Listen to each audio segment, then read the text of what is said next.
Saudamos a todos com a paz do Senhor. Estamos iniciando mais uma querida Escola Bíblica Dominical nesta manhã de 28 de setembro de 2025.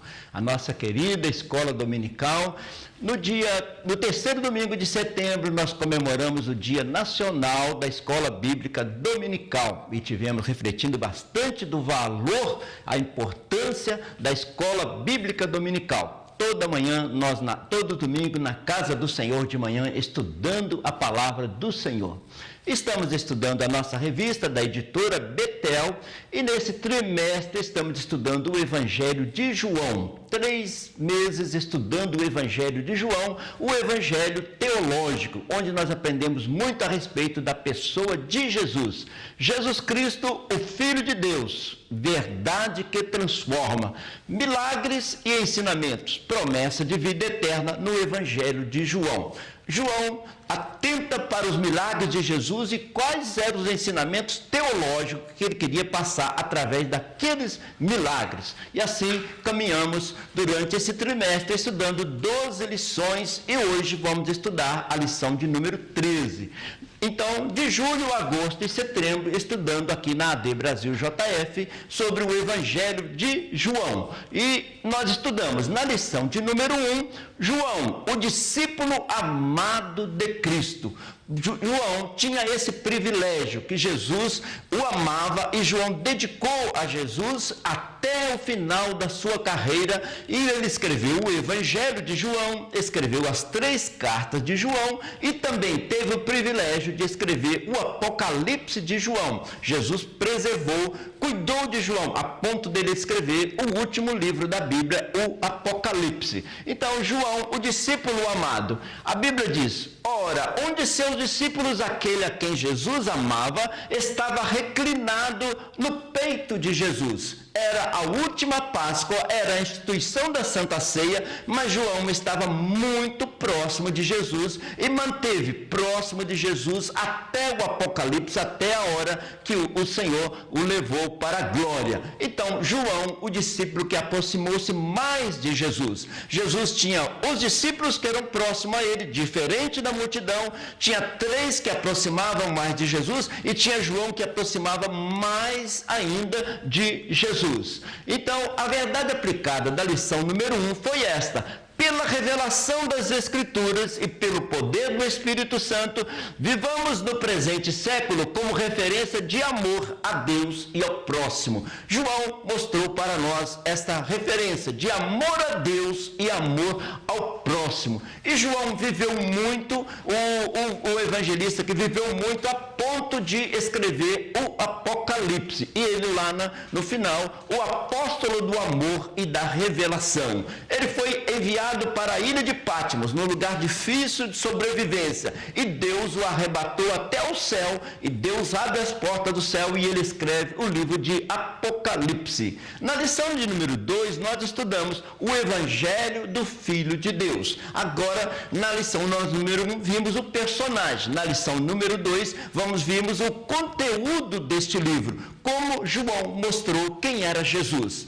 Mateus diz que Jesus era o rei, Lucas diz que Jesus era o filho do homem, Marcos diz que Jesus era o servo e João diz que Jesus era o Filho de Deus, o eterno verbo que estava com Deus. Então, na lição número 2, nós conhecendo o Evangelho de João. João capítulo 1, versículo 1. No princípio era o verbo estava com Deus e o verbo era Deus. O princípio de João é antes do princípio de Gênesis capítulo 1, versículo 1, quando ele fala lá da eternidade, quando o Filho de Deus e o Pai e o Espírito Santo estavam na eternidade. Então, João escrevendo sobre Jesus, ele disse: no princípio era o verbo estava com Deus e o verbo era Deus. Antes de haver qualquer tipo de criação, na eternidade, o verbo estava com Deus, Jesus estava com Deus, ele é eterno. Jesus, antes que o houvesse, antes de haver qualquer coisa, ele sempre existiu, ele é eterno, ele se tornou humano para nos salvar. Então, na verdade aplicada, está escrito: o Evangelho de João revela que o verbo divino que se fez carne e habitou entre nós é o Cristo prometido, o Filho de Deus enviado para nos salvar. João deixa bem claro que Jesus sempre existiu. Ele tornou-se humano para se tornar-se igual a nós, para poder nos salvar, e assim nós temos o direito à vida eterna. Então, o Gênesis capítulo 1 relata a criação, o princípio da criação. João volta lá no princípio, na eternidade, quando existia o Pai, o Filho e o Espírito Santo. E aí começou a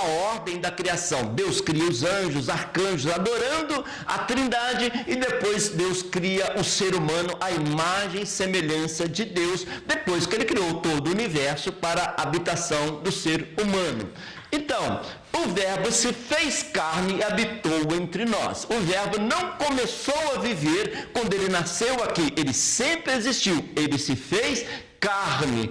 E da lição número 3 nós estudamos: nada impediu a missão do Filho de Deus. O Filho de Deus teve dificuldade de implantar o cristianismo, de ensinar, revelar a palavra, trazer as revelações, e ele enfrentou todas as dificuldades e não teve, e nada impediu. Mesmo no nascimento de Jesus, ele já estava sendo perseguido a ponto dele ter que se refugiar no Egito, mas ele cumpriu a sua missão até o final para nos salvar, nos entregando a sua vida na cruz ali no Calvário.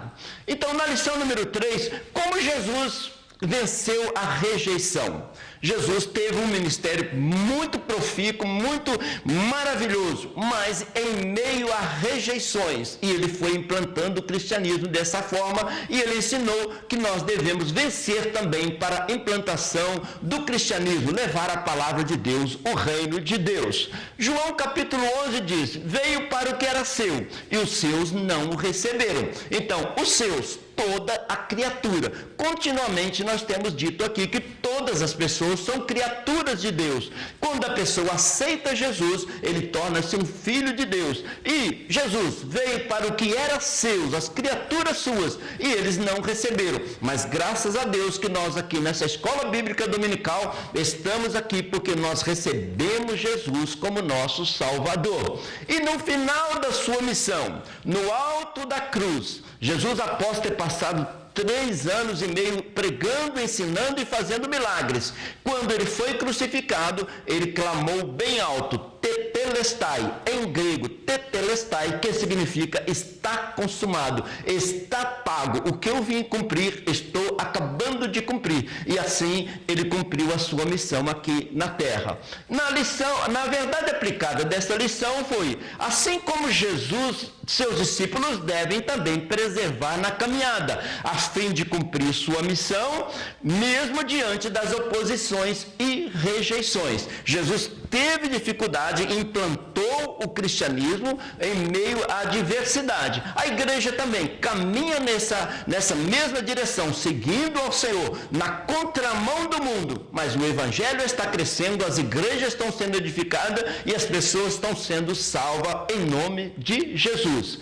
Então, Jesus cumpriu a sua missão. Precisamos cumprir a nossa. Jesus cumpriu a sua missão e nós precisamos cumprir a nossa. Olha que pensamento interessante. A rejeição não vai impedir você de cumprir o seu propósito. Vamos encontrar barreiras e dificuldades, mas a rejeição não vai impedir, porque aquele que está conosco é muito maior do que as forças contrárias. E assim como ele implantou e expandiu o reino de Deus, nós também temos a missão de continuar na expansão do reino de Deus. A rejeição não vai nos impedir, porque Jesus é maior. Na lição de número 4, nós estudamos a transformação de água em vinho. Então, Jesus vai começar os seus milagres, começando em uma festa de casamento, numa família, onde ele realizou o grande milagre, a transformação da água em vinho. Vamos estudar nessa lição que Jesus não reforma, Jesus transforma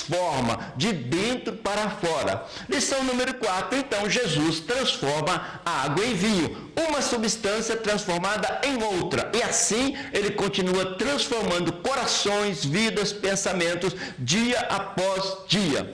O texto áureo dessa lição foi: Jesus principiou assim os seus sinais em Caná da Galileia e manifestou a sua glória, e os seus discípulos creram nele. Quando a Bíblia diz que ele principiou, quer dizer que a transformação de água em vinho foi o primeiro milagre, é o primeiro milagre. O que ouvimos de histórias continuamente não é o que está escrito na Bíblia, porque a Bíblia diz que este foi o primeiro milagre. Aos 30 anos ele começa o seu ministério, os ministérios proféticos e sacerdócio todo começava com 30 anos, quando Jesus iniciou essa transformação de água em vinho. Foi o grande milagre. E assim ele mandou encher as talhas e transformou a água em vinho. Foi muito bem estudado nesta lição. A verdade aplicada diz o seguinte: Jesus Cristo tem poder para transformar vidas e situações, realizando o plano de Deus na vida daquele que crê e obedece. A transformação de água em vinho quer dizer que Jesus tem poder para transformar vidas, tem poder para mudar histórias, tem poder para salvar e implantar o reino de Deus nos lares, na sociedade e no mundo todo. Então, se Jesus transformou água em vinho, ele pode transformar toda e qualquer situação. Apenas creia e faça como ele disser. Foi dito a eles: enche as talhas de águas. Eles encheram. Isso era coisa que o ser humano deveria fazer. Transformar a água em vinho é algo que Jesus e só Jesus faz. Então, façamos a nossa parte, que Jesus faz a parte dele. Olha que pensamento interessante. Jesus transforma a sua história. Quando ele transformou a água em vinho, ele queria dizer: eu posso transformar a história de muita gente. Lição de número 5, nós estudamos o novo nascimento, o diálogo transformador com Nicodemos. Agora, um professor, um príncipe, um líder da comunidade de Israel, membro do Sinédrio, vai conversar com Jesus durante a noite e Jesus mostra para ele que era necessário nascer de novo. Então, na lição de número 5, nós vemos conversando com Nicodemos sobre o novo nascimento. Jesus utiliza o seu tempo durante uma noite toda mostrando para um professor que era necessário que ele nascesse de novo. Então, Nicodemos aprendeu sobre o novo nascimento. O textuário dessa lição foi: assim que se alguém está em Cristo, nova criatura é. As coisas velhas já se passaram e eis que tudo se fez novo. Foi isso que Jesus passou tempo ensinando para Nicodemos, uma pessoa que tinha grande conhecimento, mas teve humildade suficiente para descer aos pés de Jesus, sentar e ouvir sobre o novo nascimento. Todo aquele que está em Cristo é uma nova criatura, passou o que era velho e eis que tudo se fez novo. Para Nicodemos e para todos aqueles que aceitam Jesus como seu Salvador. Nova criatura. Através da cruz de Cristo nós podemos ser nova criatura. Então, a verdade aplicada desta lição foi esta: somente o conhecimento intelectual da Bíblia e boa vontade não nos dispensam de passar pelo novo nascimento para entrar no reino de Deus. Então, não adianta apenas um conhecimento intelectual. É preciso nascer da alma, do espírito, nascer de novo no coração, amando a Jesus como nosso único e suficiente Salvador. Então, aí acontece o novo nascimento. Mesmo que está no mesmo tronco, morando na mesma sociedade, na mesma família, estando no mesmo lugar, mas nasceu um rebento, um novo broto, uma nova criatura nasce ali. Isso é chamado de novo nascimento. Então, Nicodemos vai encontrar com Jesus durante a noite. Era noite física, mas também para ele era noite espiritual, que com tanto estudo que ele tinha, não sabia que era necessário nascer de novo. E Jesus dedicou a ensinar Nicodemos, e Nicodemos nasceu de novo e agora agradecendo a Jesus pelo novo nascimento. Na lição de número 6 nós estudamos o grande eu sou, declarações poderosas de Jesus Cristo. Quando Moisés estava no Monte Horebe, ele perguntou para Deus: Deus, qual é o seu nome? Para que eu diga ao povo que o Senhor me enviou. Deus disse: o meu nome é Eu Sou, Yahvé. E depois Séculos depois, vem Jesus ao mundo em forma humana, dizendo: eu sou o pão da vida, eu sou a ressurreição da minha vida, eu sou o bom pastor, eu sou a porta. E vem Jesus apresentando como o eu sou. Ele é o grande eu sou, assim como o Pai é o grande eu sou, o eterno, que veio trazer salvação para nós. Então, Jesus é o grande eu sou. Mesmo na cruz, pagando por nós os nossos pecados, ele continuou sendo o grande eu sou e ressuscitou vitorioso, mostrando que ele é eterno, o grande eu sou. Assim, o texto áureo desta lição diz: disse-lhe Jesus, em verdade eu vos digo que antes que Abraão existisse, eu sou. Eles estavam enaltecendo a pessoa de Abraão, dizendo que Abraão era um grande personagem. Aí Jesus disse para ele: Abraão viu o meu dia e se alegrou. Ele disse: mas como o senhor conheceu Abraão, se o senhor está vivendo agora séculos depois? Jesus disse: antes de Abraão nascer, eu simplesmente já sou eterno. Foi uma maneira de Jesus apresentar para eles. Então, antes de haver, antes da terra, antes da existência de qualquer coisa, Jesus respondeu: em verdade eu vos digo que antes que Abraão existisse, eu sou. Ele existe antes de toda e qualquer criação, porque ele é o próprio Criador, ele é o primogênito de toda a criação. A verdade aplicada desta lição foi: Jesus Cristo é o Filho de Deus, enviado ao mundo para oferecer salvação a todos que creem. Jesus veio salvar a todos, mas os que creem recebem essa salvação. Ele manifesta a graça dele para nos salvar e nós respondemos com a fé, crendo que ele é o Salvador do mundo. Além de redimir, resgatar, Jesus também sustenta e supra as necessidades daqueles que caminham com ele. Jesus criou a terra, criou o ser humano, mas continua sustentando, salvando, curando, convencendo do pecado, da justiça e do juízo, transformando vidas e expandindo o reino de Deus. Então a Bíblia diz para nós: Deus cria e sustenta todas as coisas, inclusive você e eu somos sustentados por ele. Deus fez isso a fim de que muitos dos seus filhos tornassem parte da glória de Jesus. Hoje vivemos no mundo em comunhão com Deus, porque Jesus nos reconciliou com o Pai, ele nos sustentando para que vivamos na glória com ele eternamente como seus filhos. Então, o nome dele, Iavé, eu sou. Tanto o Pai apresentou como eu sou, como o Filho apresentou como eu sou, o eterno. Jesus assim conviveu com a humanidade. O grande eu sou, acima de toda e qualquer criação, que na verdade a criação é obra de suas mãos. Lição de número 7 nós estudamos o encontro de Jesus com a mulher samaritana. Como nós aprendemos com esse encontro? Quando a mulher chega até o tanque de Sicar, o tanque de Jacó, naquele poço, Jesus já estava ali aguardando para mostrar para ela que era necessário beber da água da vida.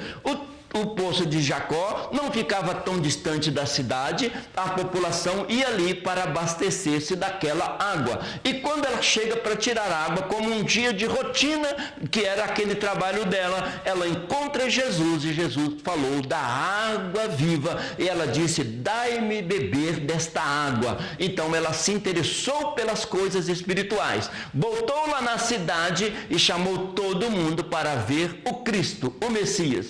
O texto áureo dessa lição foi: disse-lhe a mulher: Senhor, dai-me dessa água, para que eu não mais tenha sede e não venha aqui para tirá-la. Até que ela entendeu que Jesus estava falando da vida eterna, da água viva. O poço de Jacó, hoje o poço encontra-se dentro de um mosteiro ortodoxo oriental. Ele existe e é protegido até hoje. Este local ficou famoso. Jesus encontrou a mulher samaritana e falou sobre a água viva. Um poço, um lugar tão simples, mas todo lugar, por mais humilde que seja, ele torna-se importante quando Jesus passa por ali. E o poço de Jacó ficou muito famoso, porque Jesus ali salvou a mulher samaritana e ela convidou toda a cidade para encontrar com Jesus e eles se converteram. Então, o poço de Jacó hoje está no mosteiro, bem protegido. Fizeram uma proteção lá onde estava aquele poço onde Jesus encontrou com uma mulher samaritana.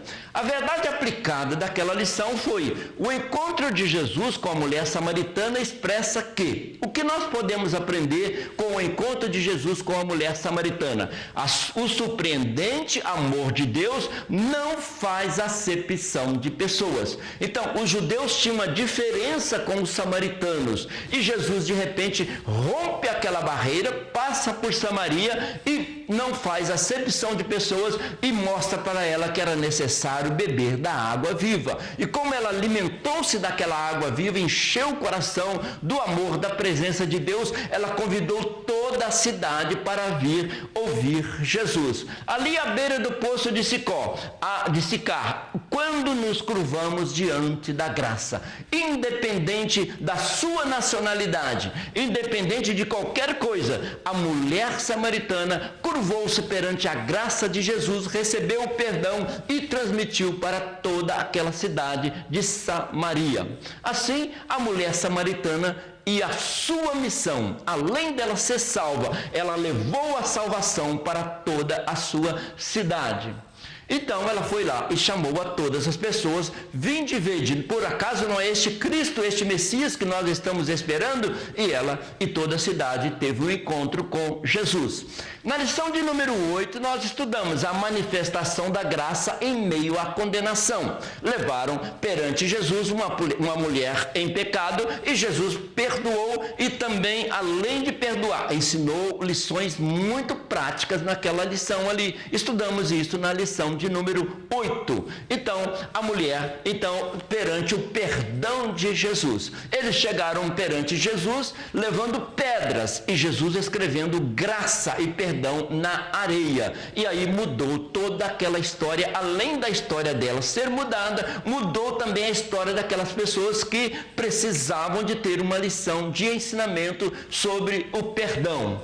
Assim, quem não tiver pecado, que atire a primeira pedra. Então, enquanto eles estavam com pedra, Jesus estava no pó, escrevendo que era necessário que todos se convertessem.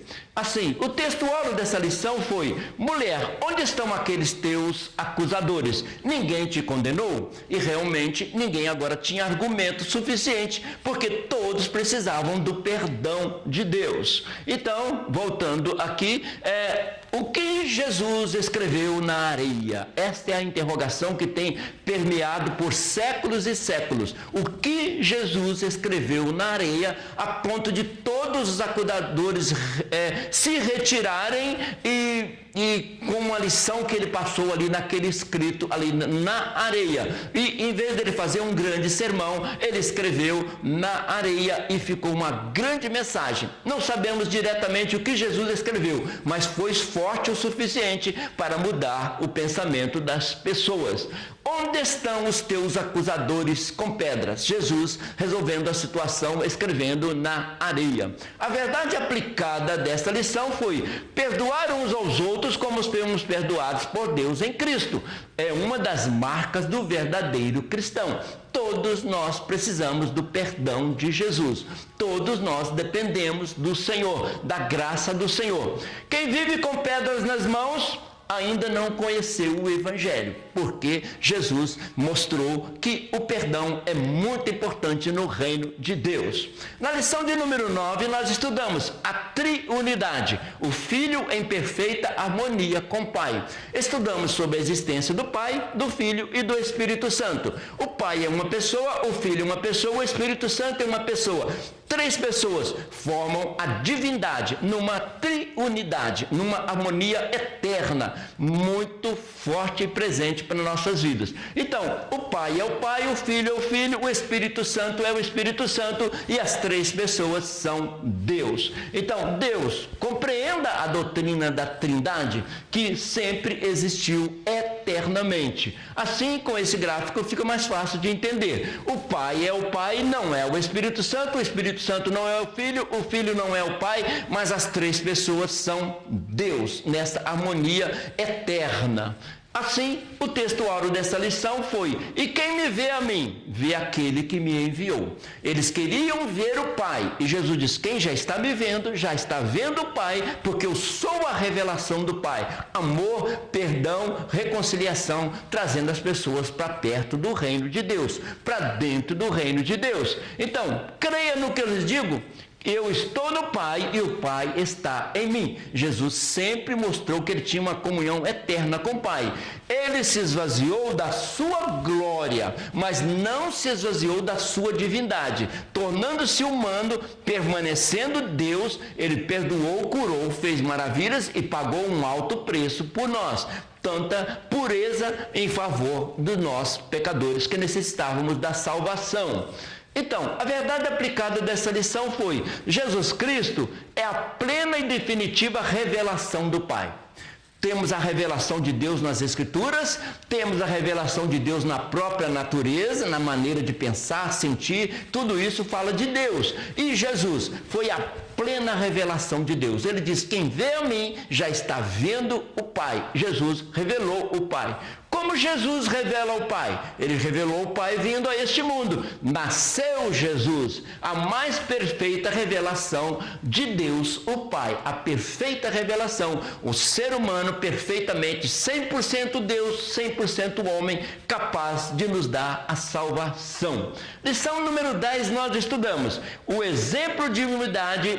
Jesus lava os pés dos seus discípulos. Agora Jesus está próximo a ir para a cruz, próximo do fim do seu ministério. Ao invés dele fazer um grande sermão para uma grande multidão, ele se curvou e lavou os pés dos seus discípulos. Então, aquele sermão que é mais lembrado do que muitas palavras. Apesar de que as palavras de Jesus são eternas, mas o gesto de Jesus falou muito forte e hoje, séculos depois, nós estamos aqui meditando sobre esse gesto de Jesus. Jesus pega a vasilha, Jesus pega a água, Jesus pega a bacia, Jesus pega a toalha, Jesus tira a túnica de mestre e encurva-se perante a humanidade para lavar os pés, mostrando o seu grande amor. E assim ele faz uma atitude que deixou todos nós maravilhados com essa atitude de humildade. Porque eu vos dei o exemplo, para que como eu fiz, façais vós também. Aí Jesus fez para nos dar o exemplo. É lógico que hoje a situação seria diferente. Não estamos caminhando em terras poeiradas de sandálias, mas nós podemos ter outro gesto de humildade, assim como Jesus praticou um gesto de humildade para mostrar o grande amor de Deus. Por isso ele diz: quem me vê, vê o Pai. Então, a vida de Cristo é um exemplo em tudo. Que você cultive a atitude deles em seus atos. Que eu cultive essas atitudes de Jesus e aprenda a fazer a obra de Deus. Verdade aplicada dessa lição foi: Jesus Cristo, sendo Senhor e Mestre, Senhor de todo o universo, é nosso maior exemplo de humildade e serviço cristão, curvando-se a ponto de lavar os pés dos seus discípulos. Então, o maior líder da história ensinou: é a humildade que nos faz grandes. Então Jesus não se sentiu pequeno lavando os pés dos apóstolos. Ele continuou sendo o Senhor do universo, mas mostrou para nós que nós temos muito que aprender com as suas atitudes. Então, fica a pergunta para nós meditarmos nesta manhã: você faria isso? Você faria isso? Você faria isso a ponto de inclinar para lavar os pés? Então, essa atitude, hoje tem outros tipos de atitudes semelhantes que nós podemos espelhar em Jesus Cristo. Lição de número 11, nós estudamos a vitória sobre a morte. Jesus faz milagres, lava a pé dos apóstolos, converte muitas pessoas, ensina mestres, pessoas simples, e agora vai enfrentar o Calvário, a morte, e ele teve vitória vitória sobre a morte. Ele já tinha falado para Pilatos: eu tenho o poder de dar a minha vida e tenho o poder de tornar a tomá-la. Ele se ofereceu por amor para que nós fôssemos salvos. Então, onde está, ó morte, a tua vitória? A Bíblia já diz para nós lá em 1 Coríntios: onde está a morte? Na cruz não está, porque Jesus venceu a cruz.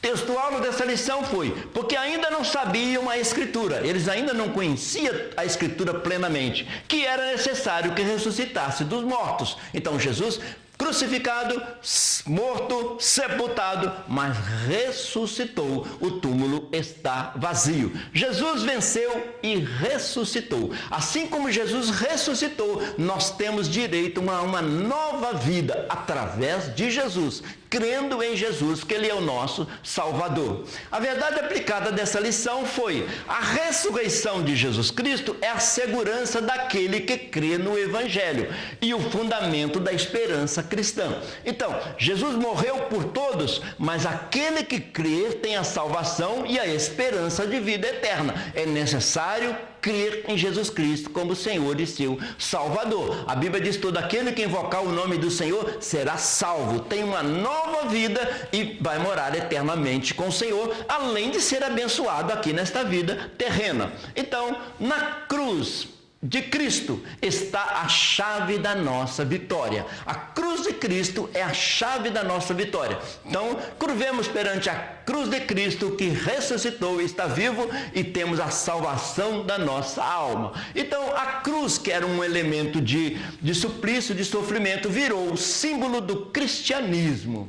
Na lição de número 12, que nós estudamos domingo passado, falamos sobre a redenção em Cristo. Já que Ele pagou um grande preço para nós, venceu a morte, Ele agora tem o poder de nos resgatar, quando Ele ressuscitou ao terceiro dia. A redenção dá a ideia e significado de resgate. Então, Ele passou pela cruz, Ele passou pelo túmulo por amor. Não foram os pregos que seguraram Jesus na cruz. Ele tinha poder de acabar com tudo aquilo, mas o que segurou Jesus na cruz foi o amor dele por mim e por você. Então, o texto-alvo dessa lição foi: disse-lhe Jesus: eu sou o caminho, a verdade e a vida, ninguém vem ao Pai senão por mim. Então, o texto de Jesus é muito claro: Ele é o caminho. Nós caminhamos neste caminho e então encontramos a verdade. E se encontramos a verdade, temos a vida garantida, a vida nessa terra e a vida eterna também.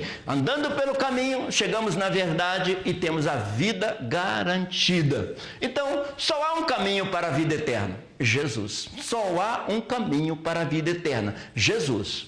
Então, diz assim a verdade aplicada: fé, arrependimento e perseverança são as condições para desfrutarmos as bênçãos da gloriosa e perfeita obra da redenção consumada por Jesus Cristo. Por isso, lá na cruz ele disse: tetelestai, está consumado. Ele realizou a obra de salvação. Se Jesus só fizesse milagres e falasse sermões maravilhosos como ele fez, ainda não estava consumada a nossa redenção.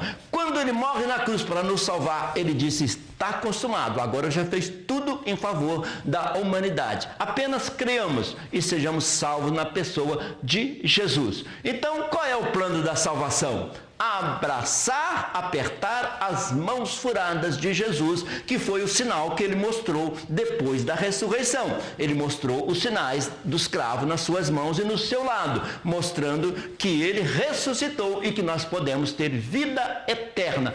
Plano da salvação: apertar a mão de Jesus, que foi furada por nós na cruz do Calvário. Assim nós entendemos graça e fé. Falamos tanto sobre graça e fé. Deus tem graça suficiente para salvar toda a humanidade. Mas quem são salvos? Aqueles que respondem com a fé. Creio nesta graça, creio que Ele é perdoador, então Ele escreve o meu nome no livro da vida e eu tenho direito à salvação.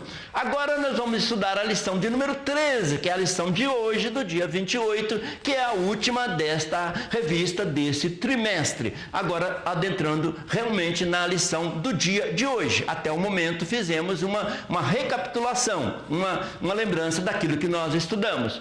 Lição de número 13, o Filho de Deus e a vida eterna. Isto tinha muito razão de ser, que entender que Ele é o Filho de Deus e que nos garante vida eterna. Então, Jesus disse, eu sou o caminho, a verdade, ninguém vem ao Pai senão por mim, porque Ele pagou um alto preço na cruz do Calvário e a cruz tornou-se símbolo do cristianismo, para que nós assim criamos e aumentamos a nossa fé a cada dia. Não existe atalho para a vida eterna. Não existe atalho para a vida eterna. O caminho é Jesus Cristo, porque Ele pagou o alto preço, o preço suficiente para agradar a justiça de Deus, para que sejamos salvos. E não existe atalho, só em Jesus Cristo a salvação. O textuário da lição número 13 foi, porque como o Pai tem a vida em si mesmo, o Pai tem a vida em si mesmo, assim também o Filho tem a vida em si mesmo. Tanto é que Ele que nos criou e criou toda a humanidade. Ele é a fonte da vida, Ele é o caminho, a verdade e a vida. E Ele criou tudo e sustenta todas as coisas e pode nos dar nova vida. O que é a vida eterna?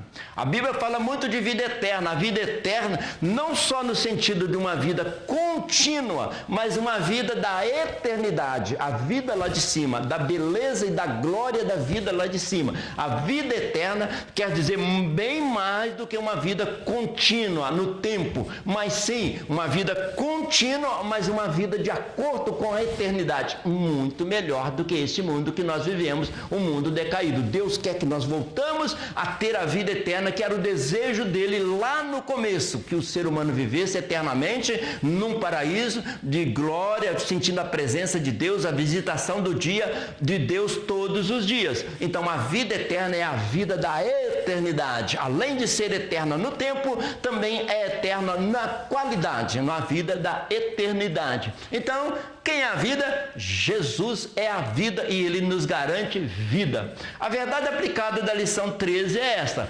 permaneçamos em Cristo. Esta é a chave, permanecer em Cristo. Pois somente Cristo tem as palavras de vida eterna, não é isso? Então só Ele tem a palavra de vida eterna. Pedro disse uma vez para Jesus, para quem nós iremos? Só o Senhor tem a palavra de vida eterna, que nos garante a entrada no céu.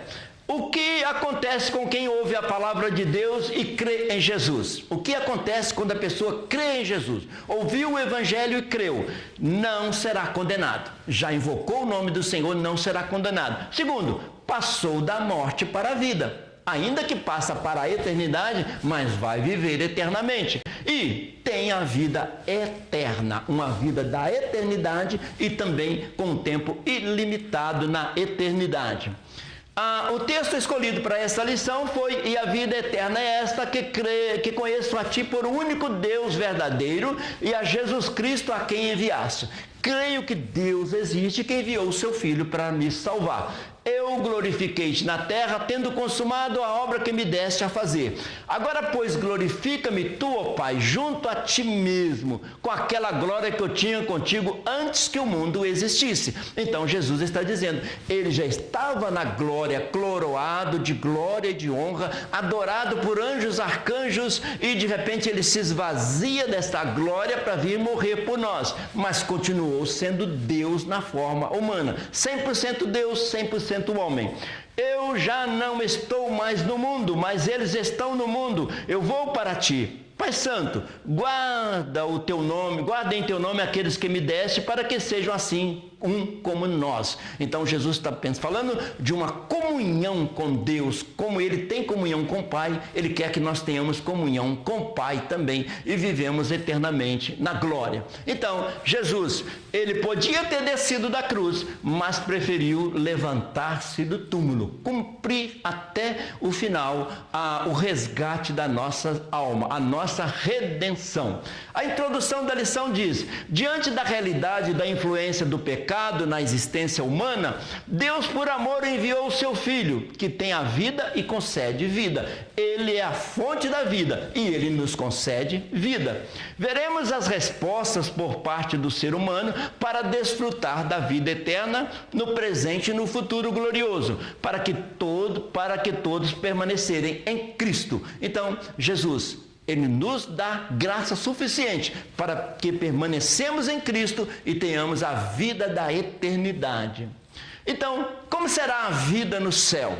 Às vezes nós pensamos que a vida da eternidade seria só uma vida de estar flutuando pelo ar. E a Bíblia fala de novo céu, nova terra, fala de atividades, fala de glorificação. A Bíblia fala de novo céu, nova terra, uma vida muito maravilhosa do que essa que nós temos. Assim como Deus lá em Gênesis capítulo 1 criou o jardim do Éden com toda a beleza, Ele quer que nós tenhamos e vivamos uma vida gloriosa na presença do Senhor, cheio de atividade, cheio de coisas que Ele tem reservado para nós na eternidade.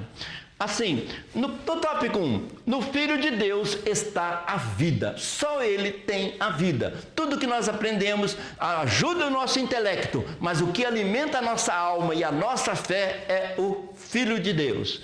Então, um assunto importante no Evangelho de João, que estamos estudando esse trimestre e encerrando hoje, é a vida. Está presente no início e no final do livro. João fala da vida eterna do capítulo 1 ao 21, falando da vida eterna. João 1:4 disse: nele estava a vida, e a vida era a luz dos homens. Olha em João 20, estes, porém, foram escritos para que creiais que Jesus é o Cristo, e o Filho de Deus, e para que, crendo, tenhais vida em seu nome. No capítulo 1, ele vai falar da vida. No capítulo 20, lá no finalzinho, ele vai falar da vida, porque Jesus veio trazer vida. Vemos que o conceito de vida é relevante não somente no Evangelho, mas também em outros escritos de João. João escreveu o Evangelho falando da vida. João escreveu 3 cartas falando da vida, do amor. E João escreveu o Apocalipse falando da vida eterna. Então, João, não só no Evangelho, mas escreveu muito sobre o amor e sobre a vida eterna. O que fazemos na vida ecoa para a eternidade. O que fazemos hoje, as decisões que tomamos hoje, vai ecoar para a eternidade. Se aceito Jesus hoje como meu Salvador, creio na vida, eu tenho a vida. O que fazemos hoje vai refletir lá em cima na eternidade. 1.1. Sentidos da palavra vida no Novo Testamento. Precisamos entender a palavra vida. Existe a vida biológica, existe a vida espiritual, a vida transbordante de amor. Então, a palavra vida vai dar vários sentidos, mas precisamos de entender sobre a vida em Cristo. Assim, a palavra vida é usada, vida no sentido absoluto. A vida com Deus a tem. E que o Pai tenha a si mesmo. Deus tem a vida. Jesus tem a vida. Como um sentido assim bem absoluto. Porque como o Pai tem a vida em si mesmo, assim também deu ao Filho ter a vida em si mesmo. O Pai tem a vida em si, o Filho tem a vida em si. Tanto é que Jesus deu a capacidade de nós herdarmos esta vida, a qual o Filho se manifestou ao mundo. Olha em 1 João. Porque a vida foi manifestada e nós a vimos, e testificamos dela e vos anunciamos a vida eterna, que estava com o Pai e nos foi manifestada. Então, o próprio João, escrevendo uma das suas cartas, ele disse: olha, nós falamos de Jesus para vocês, e é Ele que dá a vida eterna. Está falando dessa vida, dessa comunhão com Deus. Então, vida é a vida de Cristo em nós. A vida de Cristo vem habitar em nós quando aceitamos Jesus como Salvador. E aí nós temos uma vida em Cristo.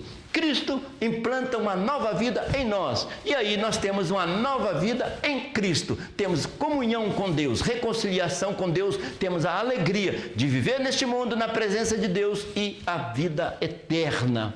Em outro sentido, a palavra se refere à vida física, lógico, à vida biológica que nós conhecemos, do ser humano e da sua existência em si. A Bíblia diz lá em Lucas: disse, porém, Abraão, filho, lembra-te que recebeste os teus bens em tua vida, a vida física. Lázaro somente recebeu males, agora este é consolado e tu atormentados. Então, Jesus falando lá a parábola do rico e do Lázaro. O rico tinha uma vida abundante, aparentemente, aqui na terra, mas quando chegou na eternidade não teve esta vida. O Lázaro sofrendo ali, doente, e lá em cima ele teve uma vida eterna. Jesus mostrou então a diferença da vida biológica e da vida eterna. Nem tampouco é servido por mão dos homens como é necessitando de alguma coisa, pois ele mesmo é quem dá a todos a vida, a respiração e todas as coisas. Então, veja agora a diferença. O rico pensava que ele tinha a vida e Lázaro tinha o sofrimento. Na eternidade, Lázaro tem a vida eterna e o rico tinha o sofrimento. Não é o fato de ser rico, é o fato de estar rico sem Deus, estar sem Deus. E Lázaro tinha Deus e foi ressuscitado para a vida eterna. Não se trata só da riqueza ou da pobreza, mas ter Cristo no coração, independente da situação material. Assim, encontramos o termo no sentido de vida eterna. Agora vai falar da vida da eternidade, uma vida totalmente, muito mais abundante do que esta vida, daqueles que estão em Cristo. Nós desfrutamos desta vida aqui e na eternidade também. João 3 diz, para que todo aquele que nele crê não pereça, mas tenha a vida eterna. Então ele está dizendo, vai ter uma vida passageira aqui, mas vai ter uma vida eterna lá em cima, muito diferente. João 5:24,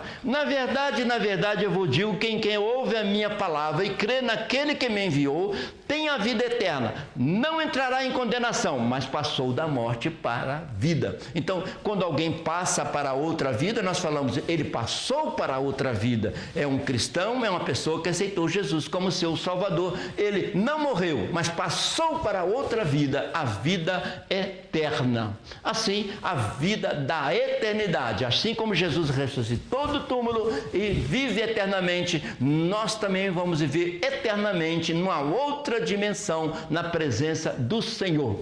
O Senhor Deus fez o ser humano um ser vivente, não temos dúvida disso. Quando ele fez a terra, ele colocou o ser humano ali como uma vida biológica, e formou o Senhor Deus o homem do pó da terra e soprou nos seus narizes, e o fôlego de vida, e o homem foi feito alma vivente. Agora ele vive, porque Deus soprou sobre a vida dele o seu espírito. E agora, qual é o desejo de Deus? Que nós vivamos eternamente. Uma vez que o pecado entrou no mundo, essa vida foi interrompida, mas Deus resgatou, dando-nos uma nova vida, a vida da eternidade. Deus tem propósito conosco que não estão limitados à sobrevivência física. Deus tem plano conosco de uma vida eterna, mas inclui a comunhão com Ele durante a vida e também por toda a eternidade. Todo cristão que está aqui neste mundo sabe que tem uma vida diferente da pessoa que não tem Cristo, porque quem tem Cristo tem a solução, tem a presença de Deus, tem o conforto, mesmo nos momentos difíceis, mesmo diante das rejeições. Ele vai vivendo uma vida da eternidade, ele sente que Deus está com ele, e além disso, vai viver uma vida da eternidade que está reservada para nós. Olha o que diz lá em Atos. Porque nele vivemos e nos movemos e existimos, como também alguns de vossos poetas disseram, pois somos também a sua geração. Nós somos gerados agora de Deus para ter uma vida eterna. Então, precisamos entender a constituição do homem. O homem é corpo, alma e espírito. Corpo, todos nós sabemos, biologicamente, a alma é a vida do corpo, assim como é a vida do espírito. O ser humano, homem e mulher, então ele tem essas três naturezas. Se um dia cessa a vida do corpo, a vida no espírito, o espírito vai ter um encontro com Deus e viver eternamente. Nós temos essas três dimensões em nossa vida e é bom que nós cuidemos das coisas também do espírito, aceitando Jesus como nosso Salvador, para que tenhamos uma vida no Espírito, uma alma que está em contato com Deus continuamente. Diz assim, 1.2, o efeito do pecado. Então o pecado entrou no mundo e atrapalhou aquela comunhão que o ser humano tinha. Aquele fator biológico agora foi interrompido daquela comunhão com Deus. O pecado afetou a vida física conforme o Criador já tinha anunciado ao primeiro casal. Deus disse: se comeres da árvore, certamente morrerás. E perderam o direito de ter vida eterna. Agora o ser humano precisa se converter, invocar o nome do Senhor. Deus entrou com providência na hora que o pecado entrou. Então, de um animal, tirou a pele e os vestiu, mostrando que um dia Jesus ia morrer para nos revestir da sua graça. Afetou também o relacionamento com Deus. Agora teve dificuldade, pois a pessoa que ainda não nasceu de novo está separada da vida de Deus. Uma vez que o pecado entrou, houve então uma separação. E Jesus veio nos reconciliar com Deus. Efésios 4,18 diz: separados da vida de Deus. Uma vez que o pecado entrou no mundo, ficamos separados pela ignorância que há neles, pela dureza do seu coração. Por isso a pessoa fica separada de Deus, por causa da dureza do coração. Na regeneração, volta à vida espiritual. Volta. E vos vivificou, estando vós mortos em ofensas e pecado. Aí ele vem trazer vida novamente. Muitas vezes a pessoa está biologicamente vivo, mas espiritualmente faltando ter uma vida de Deus em nosso coração. E por isso Jesus morreu para nos salvar. Então, o maior problema do homem foi a sua separação de Deus, uma vez que o pecado entrou no mundo. Uma vez que o pecado entrou no mundo, ele ficou separado de Deus. Jesus veio ao mundo, derramou seu sangue na cruz do Calvário. O homem volta a ter vida eterna com Deus. Por isso a gente diz continuamente: aceite Jesus como seu Salvador, que ele fez um grande sacrifício para você ter vida eterna com Deus. Então, na parábola que Jesus contou sobre o filho que voltou para casa, lembra da parábola do filho pródigo? Todos conhecem. Em 2 versículos o Senhor usou estas frases. Lá na parábola, o pai disse: este filho estava morto e reviveu. Biologicamente ele estava vivo, mas espiritualmente ele estava morto, estava desligado de Deus. Então ele foi abraçado e voltou a estar ligado com Deus. O apóstolo Paulo escreveu que aquele que vive dominado pela prática pecaminosa, vivendo está morto. Está vivendo biologicamente, mas desligado de Deus. O que é preciso? Aceitar Jesus e reconciliar com Deus. 1 Timóteo, Paulo escreveu: mas o que vive em deleite vivendo tem uma vida morta, então está desligado de Deus. Na parábola do filho pródigo, o filho estava vivo, biologicamente, mas desligado de Deus, morto espiritualmente. Então ele volta para casa, o pai está à sua espera e ele tem agora vida com Deus, tem comunhão com o pai, porque agora ele tem vida, voltou para a casa do pai. Todo ser humano depende da luz da palavra de Deus e da ação do Espírito Santo. A Bíblia revela para nós as verdades, o Espírito Santo aplica a verdade em nosso coração. Assim não viverá espiritualmente enganado, achando-se vivo, quando na verdade Deus diz que está morto. Então, para viver, precisa aceitar a vida que vem de Deus, além da vida biológica. Olha Apocalipse 3, Deus falando: eu sei as tuas obras, que tens nome de que vives, mas estás mortos. Então, a pessoa que está só biologicamente vivo, mas não tem contínua convivência com Deus, a vida eterna que já começa aqui na terra, quando aceitamos Jesus como nosso Salvador. Eu sei as tuas obras, volte ao primeiro amor. E quando nós falamos de primeiro amor, muitos entendem que é aquele primeiro amor quando aceitou Jesus. O primeiro amor aqui dá sentido, o principal amor, o amor de amar a Deus sobre todas as coisas. Volte a amar a Deus sobre todas as coisas. Este é o primeiro amor. 1.3. O Filho de Deus veio para dar vida. Isso Jesus deixou claro muitas vezes, que ele veio trazer vida, perdoar. Isso a função de Salvador. O Evangelho de João registra que os estudiosos da lei buscavam a vida eterna por intermédio das Escrituras. Jesus sempre falava para ele: olha, vocês estão lendo as Escrituras e não estão entendendo que eu sou o Messias que veio trazer vida para vocês? Intelectualmente eles estavam lendo e entendendo do jeito deles, mas não havia um novo nascimento. O apóstolo João registrou que no Filho de Deus, que se fez carne e habitou entre nós, está a vida. Ele tem a vida e dá a vida. Isso que é o mais importante. João 1:4, nele estava a vida e a vida era a luz dos homens. Em Cristo nós temos a salvação. Nele estava a vida e a vida era a luz dos homens. Nele estava a vida. Nele estava a vida e a vida era a luz dos homens. Trouxe vida biológica, trouxe vida espiritual, no sentido da vida eterna.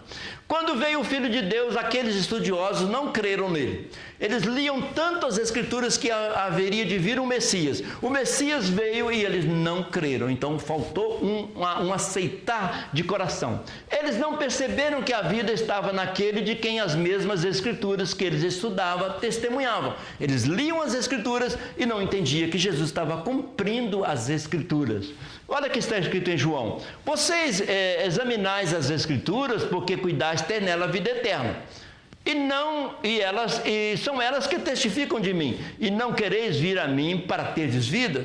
Olha, vocês estão estudando as Escrituras, que o Messias vem trazer vida, agora eu vim aqui e vocês não creem em mim. Então Jesus chamou essa atenção nesse sentido aí, tá? Encontrando Cristo no Antigo Testamento. Muitas vezes, lá no Antigo Testamento, Jesus se manifestou de diversas maneiras. O Cristo estava ali de diversas maneiras no Antigo Testamento. À frente do povo de Israel caminhando pelo deserto, Cristo estava sempre presente. Primeiro a palavra de Deus, depois a sua opinião. Então, porque muitas pessoas vão pela sua própria opinião, mas se ler a palavra de Deus, principalmente o Antigo Testamento, a gente vai encontrar Cristo. A Bíblia diz em João 1:3, todas as coisas foram feitas por Ele. Tá? Isaías escreveu 750 anos antes de Jesus vir: um menino se nasceu, um filho se nos deu, o principado está sobre os seus ombros, ele é o príncipe da paz, ele é a fonte da vida eterna, ele é o pai da eternidade. Então é só ler a Bíblia que a Bíblia supera a nossa opinião e nós temos um encontro com Jesus. Era isso que estava acontecendo na época de Jesus.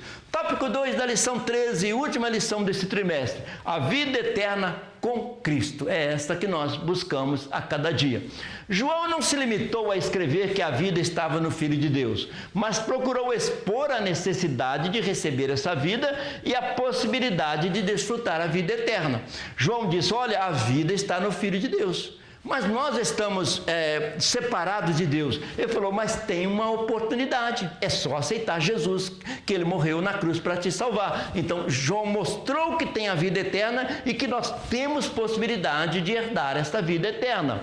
Essa exposição, que envolve a vida como dádiva de Deus, é feita num contexto cristológico e soteriológico. Então, cristológico estuda a doutrina de Cristo, estudar quem é a pessoa desse Cristo que veio do céu, tornou-se homem para nos salvar. E a soteriologia, salvação, mostra que só através da cruz nós podemos ser salvos. Cristologia, eu estudo a pessoa e a obra de Cristo. Soteriologia, eu dedico ao estudo da salvação projetada e elaborada por Jesus Cristo em nosso favor. Então, 2.1, crer em Jesus Cristo. A fé é uma menor palavra da Bíblia, mas é muito importante ter fé, porque a fé vence o mundo. O Filho de Deus tem a vida e dá a vida. Isso nós vimos. Como vemos que João enfatiza a relevância da fé em Jesus Cristo, como enviado de Deus ao mundo para nos salvar dos nossos pecados. Então, Jesus dá a vida, Deus enviou para nos salvar. É só crer. Logo, no início do Evangelho, encontramos aos que creem em seu nome. Então, João fala tanto da vida eterna, fala que nós temos direito a essa vida eterna, mas ele deixa bem claro: aos que creem no seu nome. É preciso crer que Jesus morreu para nos salvar. Olha o que está escrito em João 12. Mas todos quantos o receberam, deu-lhe o poder de serem feitos filhos de Deus. a saber, os que creem no seu nome. Então, ele quer que nós tornemos filhos de Deus. A quem? Aqueles que creem. Então, se você crê, desenvolva a sua fé aceitando Jesus como seu Salvador. A Bíblia não ensina que todos são filhos de Deus. A Bíblia nunca fala isso. Tanto é que a Bíblia diz: ide pregai o Evangelho a todas as criaturas. Aquele que creu torna-se filho de Deus. Há uma diferença aí. O direito de ser chamado filhos de Deus é dado apenas aos que recebem e creem no nome do Senhor Jesus. Diferente de ser criatura de Deus, filho de Deus. Criatura, creu, passa a ser filho de Deus, um filho adotido por Deus. A mensagem do Evangelho de João revela que as bênçãos e privilégios que o Filho de Deus veio proporcionar com sua vinda à Terra, inclusive ser membro da família de Deus e ter vida eterna, são desfrutadas por todos que creem. Basta crer que você passa a ser parte da família de Deus e herdar a vida eterna. Fé é a exigência para que a pessoa receba a vida eterna. Tão simples, crer. João 3,36, aquele que crê no Filho tem a vida eterna. Creu em Jesus, ainda que pecador, reconcilia com Jesus, reconcilia com o Pai, tem a vida eterna. Quem crê no Filho tem a vida eterna. Isso a palavra de Deus garante. Crer em Jesus como seu Salvador. 2.2. Receber a palavra de Deus. A Bíblia é a palavra de Deus. A palavra de Deus ela é viva. Jesus é o verbo, a palavra de Deus no nosso meio. Então, receber a palavra de Deus. Há uma íntima conexão entre crer em Jesus, ter a vida eterna e ser de Deus. Olha, eu creio em Jesus, Ele é meu Salvador. Tenho a vida eterna, eu sou de Deus. Então está muito ligado na palavra de Deus. Como lidamos com a palavra de Deus? O Evangelho de João enfatiza bem essa conexão. Tá ligado com Jesus, crer em Jesus, tem a vida eterna e é de Deus. Olha João 5,24. Quem ouve a palavra de Jesus, aquele que ouve. E João 5,47, crer em Deus tem a vida eterna. Primeiro, ouvir, crer. Aí, João 17, a quem é de Deus, escuta a palavra de Deus. Então, quem não está dando atenção para Deus, está de costas para Deus, precisa voltar, ouvir, crer que Ele fez algo maravilhoso em nosso favor. Então lhe perguntaram, o que precisamos fazer para fazer a obra de Deus? Aí Jesus respondeu, a obra de Deus é esta, crer naquele que me enviou. Então, o que eu preciso fazer na obra de Deus? Primeiro, crer que Deus enviou o Salvador ao mundo. Aí eu começo a realizar as coisas de Deus. Jesus, em sua oração, menciona que as pessoas dadas ao Senhor como seus discípulos são caracterizadas por ter recebido as palavras que lhes foram entregues pelo Filho enquanto nele estava. Então Jesus diz, é filho aquele que recebeu a palavra, creu na palavra, abriu o coração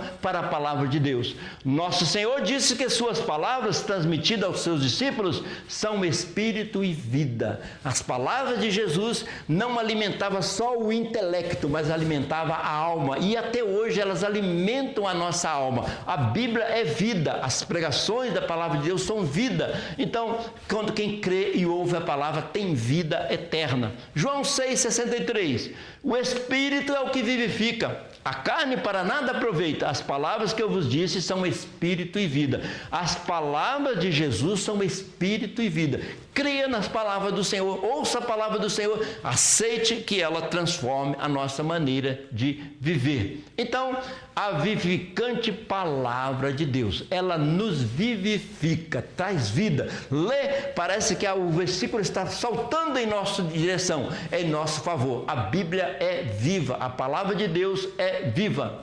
Portanto, não podemos desprezar, desvalorizar ou colocar em segundo plano as Escrituras Sagradas ao longo da nossa jornada cristã. É uma questão de vida. Valorize a palavra de Deus. Ela não é um livro comum, ela não é um livro de histórias comum ou de estudo intelectual. É Deus falando com você e comigo. Valorizemos a palavra de Deus e ela faz um efeito na nossa vida. Assim, se alguém me ama, obedecerá a minha palavra. meu Pai o amará e nós viveremos nele e faremos nele morada. Então, isso, amar a Deus, Deus vem, nos ama, retribui com esse grande amor, e a Bíblia diz que Deus nos amou primeiro, por isso nós o amamos.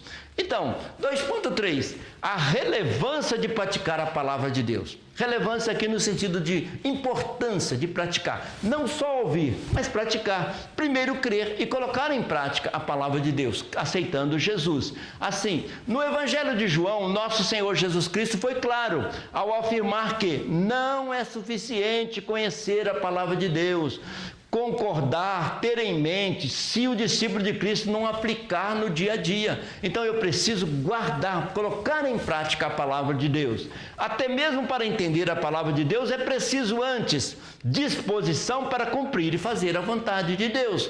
Porque adianta a palavra de Deus entrar por um ouvido, sair por outro, como é o ditado, e eu não colocar em prática. Se Jesus está dizendo que Ele é o Salvador, eu tenho que crer, aceitar e segui-lo para ter a vida eterna. João 7,17, se alguém quiser fazer a vontade dele, pela mesma doutrina, pela mesma palavra, conhecerá se ela é de Deus ou se de fato fala de mim mesmo. Jesus está dizendo, se vocês quiserem entender o que eu estou falando, é a palavra viva, que transforma vidas, sem dificuldade nenhuma.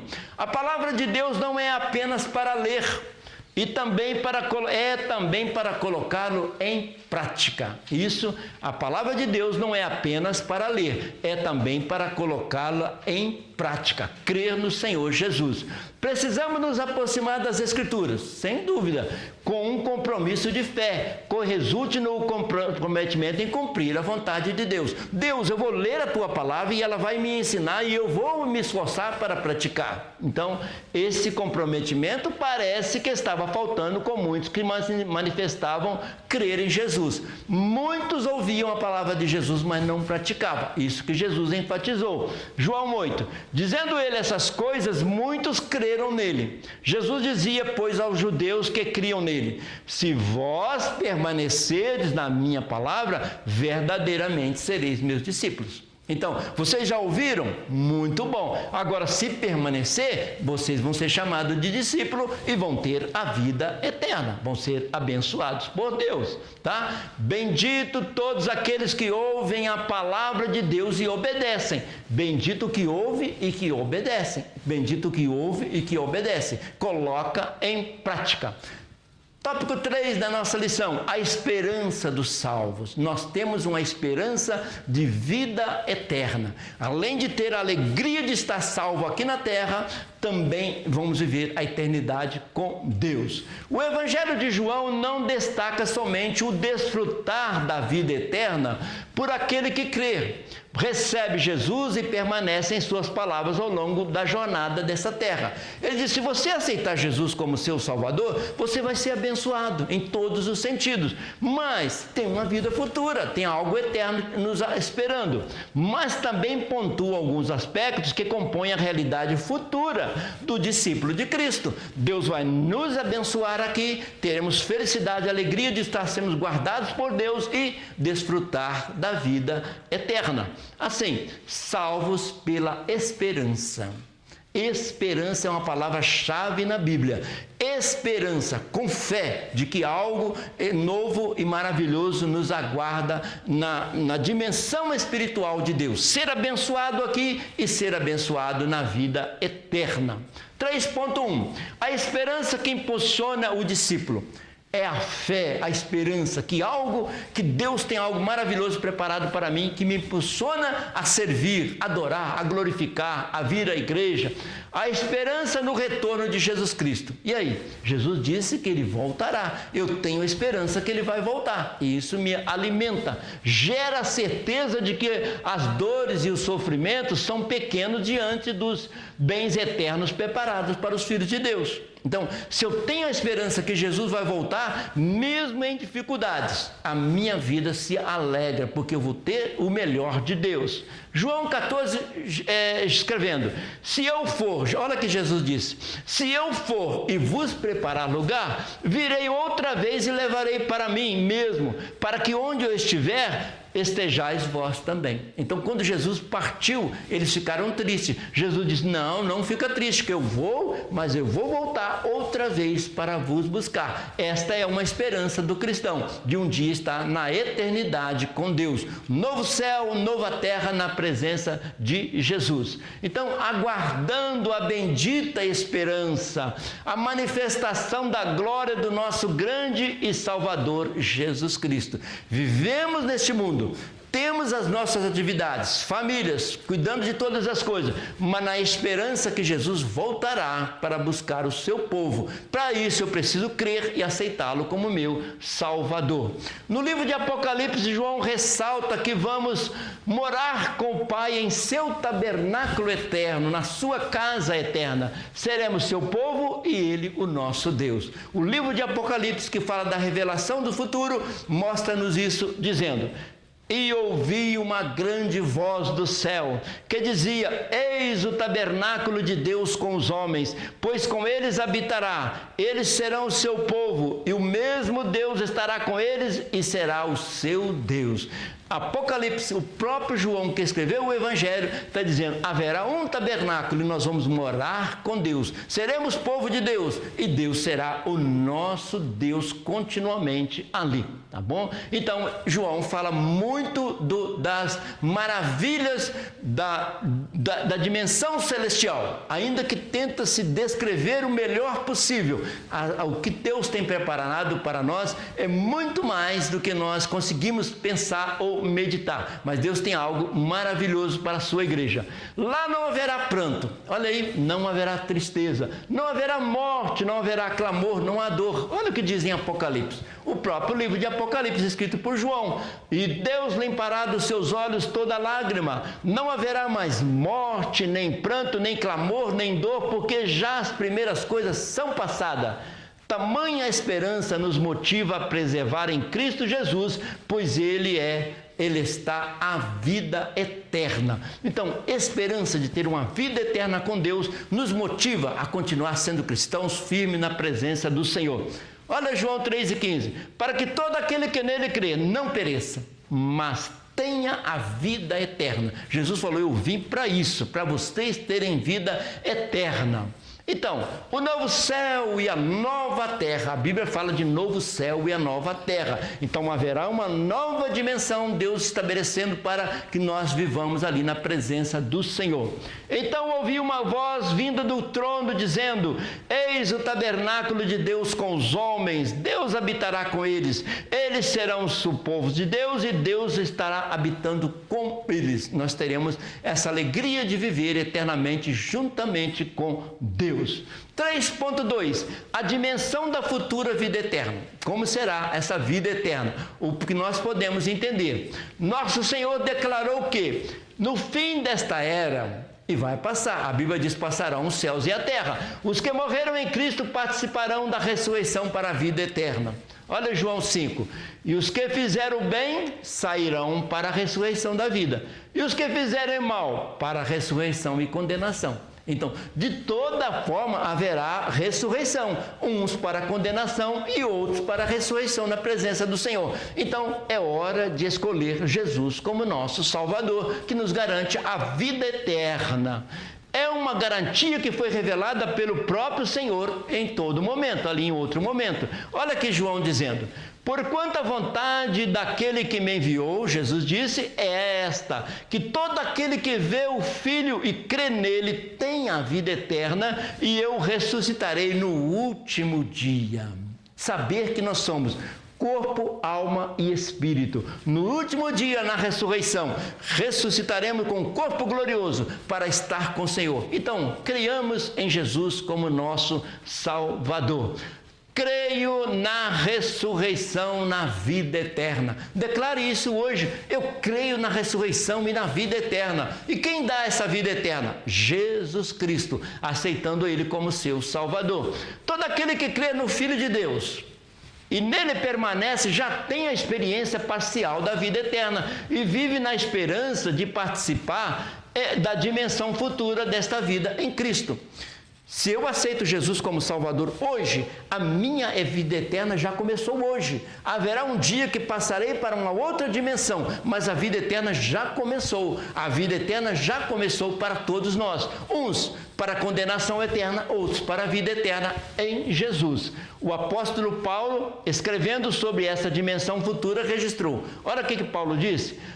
Partir e estar com Cristo, porque esta é ainda muito melhor. Paulo dizia, tenho vontade de partir e estar com Cristo, porque ele estava falando de uma vida muito melhor do que essa. Jesus dá a vida eterna aos que creem em seu nome, simplesmente crer no nome de Jesus.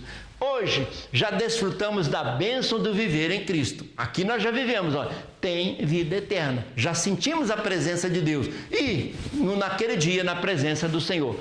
Mas o discípulo de Jesus também vive na esperança de vivenciar o quê? A glória que em nós há de ser revelada. Sinto a vida eterna hoje e também na glória eterna. A palavra de Deus me garante isto. Tá? A vida eterna é esta, que conheçam a Ti só por um único Deus verdadeiro e a Jesus Cristo a quem enviaste. Deus é o único Deus verdadeiro. Enviou o seu Filho para nos salvar e dar esta vida eterna. 3.3. Estar onde Jesus Cristo está. Quem não gostaria de estar onde Jesus está? Então, e vamos meditar agora. No início do chamado, o discurso de despedida, Jesus estava quase partindo para o céu. O Senhor prepara o seu discípulo para a sua partida.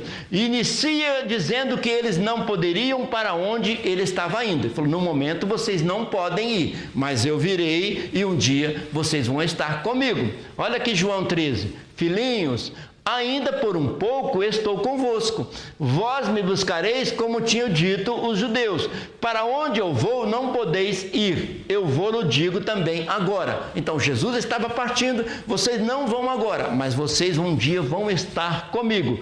Podemos imaginar o espanto, a preocupação e a apreensão daqueles que ali estavam. Eles não estavam entendendo ainda que Jesus estava indo, ressuscitou, estava indo, mas ele disse, eu vou voltar e buscar para que vocês estejam comigo. E nós aguardamos este grande dia. O melhor lugar é com Jesus. Com Jesus aqui e com Jesus lá em cima. O melhor lugar é com Jesus. Então o nosso Senhor lhe disse, não fiquem tristes e preocupados, eu voltarei para vós. A mensagem foi que deveriam continuar crendo na provisão, no cuidados e nas promessas do Senhor. Um dia ele voltará para buscar os seus que estão nesta terra.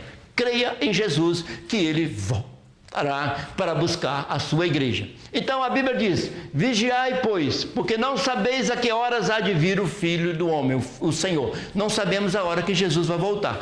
Então estamos sempre na presença do Senhor, já aceitando Ele como Salvador hoje. Os que morreram em Cristo serão ressuscitados, e os que estiverem vivos em Cristo serão transformados. A Bíblia diz, os que morreram em Cristo receberão um corpo glorioso e ressuscitarão. Os que estiverem vindo na vinda de Jesus serão transformados e vamos encontrar o Senhor nos ares. Diz assim a palavra do Senhor, e se eu for e preparar lugar, virei outra vez e vos levarei para mim, para que onde eu estiver, estejais vós também. Esse é o desejo de Jesus. Para estar com o Senhor por toda a eternidade, é preciso viver no Senhor enquanto estiver nessa terra. Com Jesus aqui e com Jesus lá em cima, tá? Eu não vos deixarei órfãos, eu irei, mas voltarei, e o vosso coração muito há de se alegrar. Que alegria na volta de Jesus. Então, nessa lição de número 13, estudamos no tópico 1, no Filho de Deus está a vida. E o que aprendemos? O Pai promete vida eterna a todo aquele que crer no Filho. O Filho é o mediador para que nós chegamos até o Pai. No tópico 2 nós estudamos a vida eterna com Cristo, aqui na terra e depois lá na eternidade. Após sua morte, Jesus ressuscitou, voltou ao céu para nos preparar lugar. Ele está nos aguardando aceitá-lo como nosso Salvador. O que aprendemos? Após a sua morte, Jesus ressuscitou e voltou para o céu para nos preparar lugar, conforme já tínhamos dito. Tópico 3, nós estudamos a esperança dos salvos. Vivemos neste mundo sabendo que Deus está nos abençoando, mas vamos morar com Ele eternamente. Morar no céu é desfrutar da vida eterna, é o desejo dos salvos em Cristo Jesus. Conclusão final da lição número 13. Que o Espírito Santo nos ajude a permanecer em Cristo, pois somente Ele tem as palavras de vida eterna. Só Ele tem a palavra de vida eterna. Jesus Cristo é o bom e perfeito pastor que pode prover tudo o que os seus precisam para viver plenamente, tanto aqui quanto na eternidade. Então, renovados pelo Espírito Santo, nós caminhamos nessa trajetória rumo ao céu, na esperança da volta de Jesus. Renovados pelo Espírito Santo, o bom pastor cuidando de nós. Renovados pelo Espírito e o bom pastor cuidando de nós. Quem crê no Filho de Deus tem a vida eterna. Isto é uma promessa. Jesus Cristo é o meu Salvador. Diga para Ele nesta manhã: Jesus Cristo é o meu Salvador. Aceite Ele como Salvador e tem a vida eterna. Então, terminando a nossa escola bíblica dominical, no terceiro domingo de setembro, nós comemoramos o Dia Nacional da Escola Bíblica. Escola Bíblica Dominical, o lugar para você e sua família estudarem a Palavra de Deus. Que Deus o abençoe a todos, em nome de Jesus.